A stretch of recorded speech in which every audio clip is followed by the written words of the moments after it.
Christine Boutin, bonjour. Bonjour. Merci d'être avec nous. Vous avez été ministre du Logement et de la Ville, vous êtes présidente du Parti chrétien-démocrate et puis vous êtes candidate à l'élection présidentielle. Tiens, juste un point, où est-ce que vous en êtes de vos signatures? On a vu que certains ramaient beaucoup, ils avaient vraiment sorti les grandes rames là. Je ne sais pas si je rame, mais c'est difficile, oui. Ouais. Je pense que cette fois-ci, c'est vraiment compliqué pour tout le monde. Voilà, je pense qu'on va chacun avoir notre façon de nous organiser. Mais ça en a fait combien pour l'instant? Écoutez, pour l'instant, je ne sais pas exactement à l'unité près, mais j'en ai une bonne centaine. Donc il y en a encore beaucoup. Il en faut même plus que ça, parce qu'il y a toujours des défections au dernier moment. Donc il en faut, oui, il faut y aller. Mais on va y arriver. Mais c'est difficile. Est-ce que c'est difficile? Pourquoi, à votre avis? Est-ce qu'il y a des pressions derrière? Je m'explique. On redoute beaucoup, enfin, du côté de la droite, à 21 avril. Oui, à l'envers, est-ce que vous pensez qu'il y a des pressions un peu? Je ne crois pas. Ça, c'est des rumeurs, c'est des idées qui sont lancées en l'air. Heureusement, on ne peut pas tenir 46 000 personnes qui peuvent signer. Personne ne peut le faire. On est quand même dans un pays de droit et de démocratie. Non, c'est pas possible. Non, je crois que c'est plus les élus qui attendent d'abord le début de la campagne. Il y a la crise qui fait qu'on ne sait pas exactement comment ça va évoluer. Et puis il y a aussi c'est public maintenant. Mais ça l'était déjà. Alors moi, ce que je peux leur dire à ceux qui craignent ça, c'est qu'en 2002, j'avais des gens qui craignaient, qui ont signé.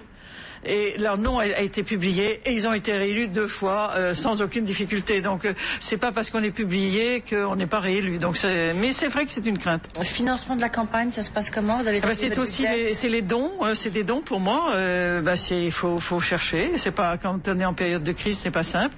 Mais bon, on réduit la voilure suivant ce qui arrive et puis mais on avance. Moi je pense que c'est difficile. Ça sera difficile jusqu'à la fin, jusqu'au mois de mai. Mais je suis bien déterminée à aller jusqu'au bout, j'aurai les signatures, si les maires le veulent bien, et j'irai jusqu'au bout. Vous aurez des meilleurs sondages, Christine Boutin, le dernier, bon voilà. Vous savez, mais le sondage, c'est pas du tout démarré, du reste ça n'a aucun sens. Quand on me met à 1%, 1% c'est le coefficient d'erreur d'un sondage. Oui, vous n'étiez pas sondé au mois d'octobre. Oui, absolument. Donc ça n'a pas de sens. Pour moi, ça n'a pas de sens. La campagne n'est pas commencée. De toute façon, je sais que je ferai un score modeste. Je suis une candidate de premier tour, je suis une femme de conviction, je propose des idées, et ceux qui partagent ces idées, je leur dis, choisissez ces idées-là et votez, et vous verrez, on aura un score qui sera pas celui d'un deuxième tour, mais qui sera un premier tour. Alors ce matin, vous avez appelé au boycott de la marque Benetton. On sait qu'il y a une campagne de publicité avec notamment le baiser entre le pape et l'imam. Ils sont en train de s'embrasser, Nicolas Sarkozy, Angela Merkel. Qu'est-ce qui vous choque en fait? C'est la fraternité, on consacre la fraternité, non? Entre les religions, entre les peuples. Non. Écoutez, on est surtout ici, vous le savez bien, dans une situation, une crise économique très grave, une crise morale, et je pense qu'il faut rétablir un certain nombre de règles. Là, pour moi, c'est pas le fait du Saint-Père et de l'imam, c'est le fait qu'on est en train de provoquer, de ridiculiser des personnes qui représentent des peuples, des autorités. Et aujourd'hui, je pense que fragiliser l'autorité, quand on voit M. Obama qui embrasse M. Netanyahu, eh bien c'est à la fois les Chinois et les Américains qui sont agressés. Et je pense qu'on ne peut pas le faire. Pourquoi? Parce qu'ils étaient en train de se battre, je veux bien, mais là ils sont en train de... Non, mais ils s'embrassent pas sur la joue. Enfin, je veux dire, c'est pas... Des photomontages, comme le préciser. Oui, bien sûr. Mais de toute façon, Benetton a gagné, et on parle de lui. Mais moi, c'est pour ça, je dis, non, aujourd'hui, nous sommes dans une société fragilisée où les repères doivent être respectés. Et donc, pour montrer que nous ne voulons pas cela, que nous disons non, eh bien j'appelle au boycott. Benetton, du reste, a déjà eu des boycotts parce qu'il aime la provocation. Eh bien moi, je boycotte, je demande à ce qu'on boycotte Benetton parce qu'aujourd'hui, on n'a pas le droit de ne pas respecter l'autorité, qu'elle soit religieuse ou politique. Ce sont les peuples eux-mêmes ou les religions qui sont agressés dans cette affaire. Donc je dis non et j'appelle les Français à dire non pour ceux qui partagent cette idée. Christine Boutin, je ne sais pas si vous pouvez vous présenter comme la candidate d'une certaine forme de morale. Dans tous les cas, c'est peut-être ce que vous revendiquez à travers vos idées. Comment vous réagissez? Je ne sais pas si vous avez lu les enquêtes de l'Express et du Nouvel Observateur, nouvelle révélation autour de l'affaire de Dominique Strauss-Kahn. Vous vous dites, imaginons qu'il fût candidat des socialistes. Où est-ce que nous serions? Non, c'est terrible. C'est absolument terrible. Si vous voulez, moi, je suis très, très partagée dans cette affaire parce que je pense à la personne. Monsieur DSK, Dominique Strauss-Kahn, est une personne qui doit aussi être respectée. Mais d'un autre côté, toutes ces rumeurs sont tellement épouvantables que je suis moi-même déstabilisée. Donc voilà. Vous êtes déstabilisée? Ah oui, je suis déstabilisée parce qu'effectivement, monsieur Strauss-Kahn était en position, effectivement, d'être au moins au deuxième tour et peut-être même de gagner. papier. Et donc là, ça pose un certain nombre de questions. Est-ce que ça pose des questions un peu sur les mœurs politiques en France? Est-ce que, en tous les cas, voilà, je ne pense pas que ce soit des mœurs en politique, mais je pense que le politique doit montrer l'exemple et qu'effectivement, il devrait y avoir un petit peu plus de rigueur. Et dans ce temps, dans cette époque de libéralisme libertaire où tout devient relatif, eh bien, ce temps-là est en train de s'achever et qu'il y a une exigence de rectitude, de charité. Je prends ce mot, d'amour vis-à-vis de l'autre, qui doit être respecté en tant que personne, mais il y a certaines attitudes qui ne sont pas acceptables. Il faut avoir, c'est pas du courage, mais simplement du bon sens pour dire non. Et je suis là pour ça. Alors tiens, on va changer de sujet, mais on va rester peut-être un instant à gauche lorsqu'on voit un peu cette cacophonie autour du nucléaire entre les Verts, entre le Parti socialiste. Alors avant de revenir sur cette cacophonie, quelle est votre position, vous, Christine Boutin, puisque vous êtes candidate à l'élection présidentielle? Est-ce qu'il faut arrêter le nucléaire ou pas? Je pense qu'il faut avoir la perspective de l'arrêter. Je pense qu'il faut que nous mettions notre créativité, notre intelligence à trouver d'autres moyens d'énergie, mais on ne peut pas l'arrêter immédiatement. C'est absolument impossible en France. Mais il faut véritablement une volonté politique pour faire en sorte que la recherche soit orientée vers de nouvelles sources d'énergie. Oui. Oui.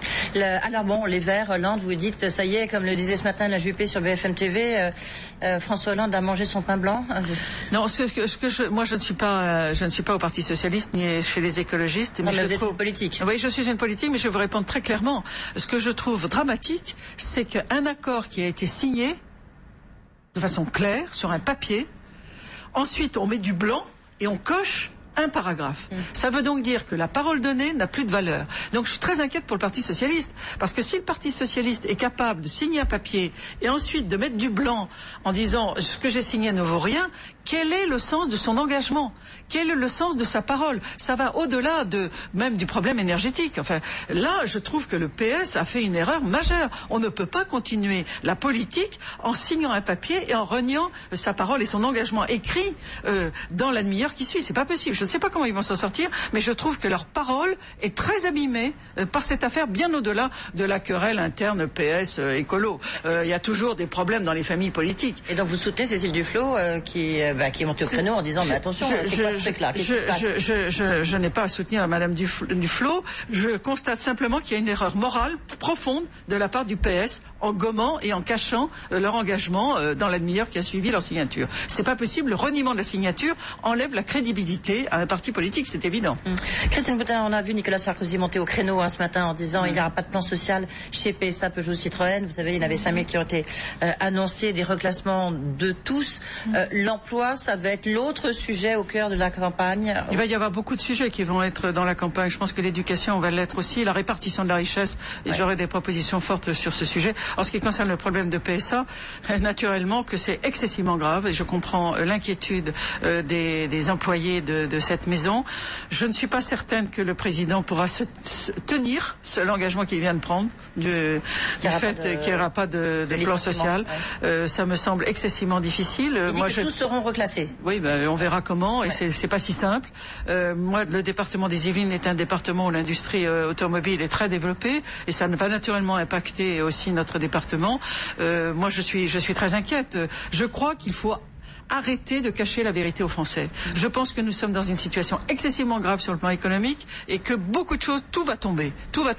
Et je ne crois pas, je suis désolée pour le président de la République, mais je ne crois pas qu'il n'y aura pas de plan social à PSA. Arrêtons de cacher la vérité. Christine Boutin, on marque une pause, on se retrouve juste après. On reviendra justement sur cette répartition de la richesse, parce que là, on est en pleine discussion. On est au cœur du dispositif. Et oui, retour dans le 12-15 avec mon invité Christine Boutin, candidate à l'élection présidentielle. Christine Boutin, vous disiez à l'instant que vous ne croyez pas Nicolas Sarkozy lorsqu'il dit qu'il n'y aura pas de licenciement, il n'y aura pas de plan social chez PSA, Peugeot, Citroën. Vous dites arrêtons de cacher la vérité aux Français. Ça veut dire quoi? Ça veut dire que c'est vrai que l'industrie française, c'est très très difficile, notamment à cause du coût du travail. On s'en souvient, vous avez fait une mission justement là-dessus, sur l'attractivité du territoire. Écoutez, elle a été très enrichissante pour moi et m'a permis elle a été enterrée, non je sais pas ce qu'on a fait le président. Non, il y a quelques mesures qui ont été reprises dans le cadre du G20, mais enfin bon, je ne sais pas ce qui en a été fait. En tous les cas, ce que je peux vous dire, c'est qu'elle est traduite en anglais, qu'elle est dans le monde entier, mais c'est pas à la demande de Nicolas Sarkozy, de l'État, oui. enfin de l'État. Donc voilà. Non, ce que je pense, c'est qu'aujourd'hui, effectivement, les Français sont intelligents. Nous sommes un peuple intelligent et nous sentons très bien les difficultés qui sont devant nous. On n'est pas idiots. Et donc, ce qu'il faut, c'est appeler les Français à l'effort et en leur donnant une perspective. Aujourd'hui, je ne crois pas que ce soit en cachant les choses qu'on arrivera à redonner du dynamisme dans notre entreprise France. Pour PSA, j'espère me tromper. J'espère que le président pourra effectivement éviter et reclasser tout le monde. Mais je pense qu'il y a beaucoup de doutes dans tout cela.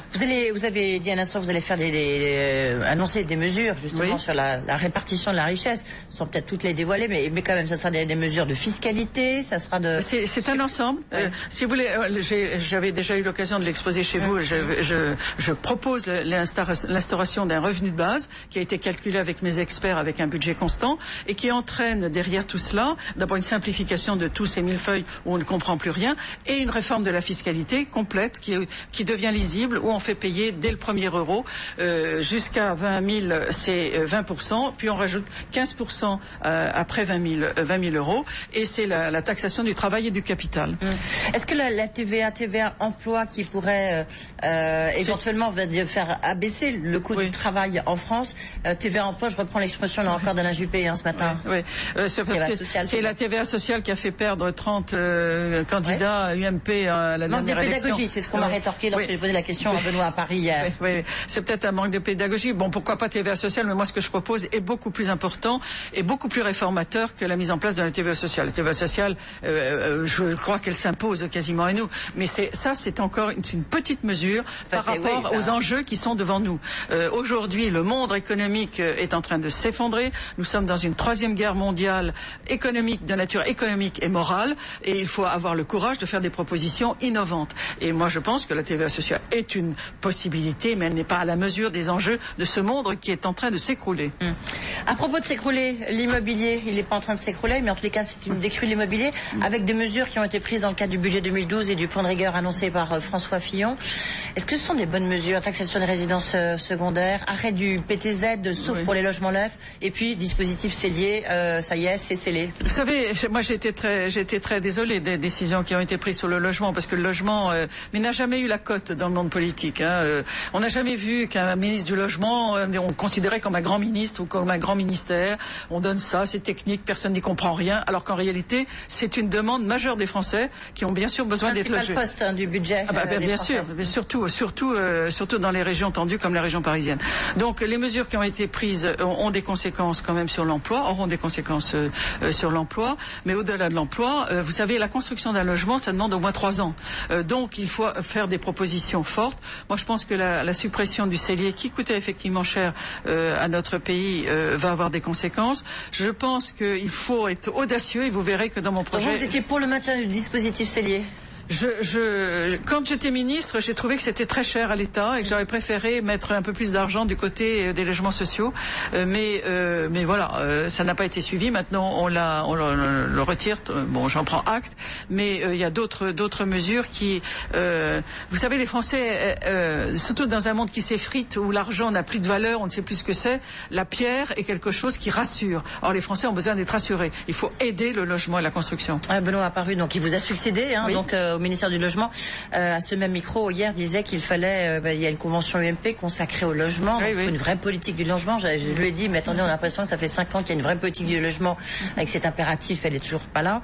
Et il disait par rapport au foncier, on sait qu'on manque beaucoup de foncier, il faut libérer le foncier, et il suggérait qu'on taxe les maires et les mairies en fait en fonction du stock de foncier qu'ils ont mis à l'envers, c'est-à-dire que si vous avez beaucoup de foncier, vous taxez beaucoup, si vous en vendez, on vous taxe moins.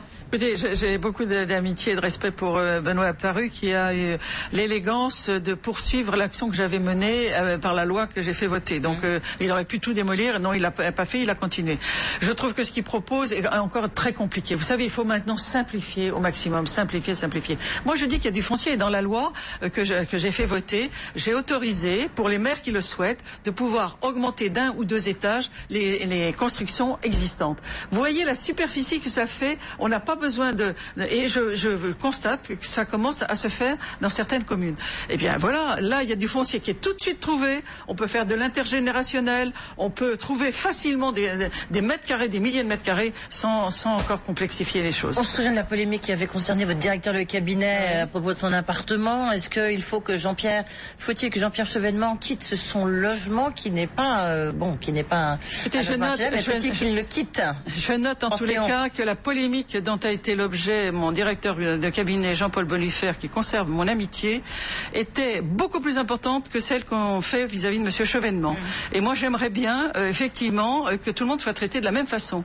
Et la façon dont vous voyez que c'est pas justement. Mais c'est ce que faisait Monsieur Bonifer de la même façon. Monsieur Bonifer était dans une situation totalement illégale et ça a été un acharnement contre lui, sans doute pour lui, mais aussi pour m'affaiblir moi. Et moi, quand je constate ce qui se passe vis-à-vis de Monsieur Chevènement, que je respecte profondément, je trouve qu'il y a 2 poids 2 mesures que je dénonce. Allez, pour l'exemple, il faudrait qu'il quitte son appartement. Au contraire, il ne faut pas céder à la polémique. Je pense que c'est de sa décision. Dans la loi que j'avais fait voter, j'ai demandé justement à ce qu'il y ait des surloyers pour que les gens qui avaient des revenus importants soient mis au niveau du privé, de la location du privé du même quartier, de façon à ce que soit ils restent en payant et donnant de l'argent aux organismes sociaux HLM pour qu'ils puissent reconstruire, ou en s'en allant. Donc Monsieur Chevènement n'a qu'à appliquer la loi Boutin et ça sera très bien. Et voilà, comme ça c'est envoyé. Merci beaucoup. Merci Christine Boutin, donc de la loi Boutin, qui était mon invitée dans 12-15. Merci d'avoir été avec nous.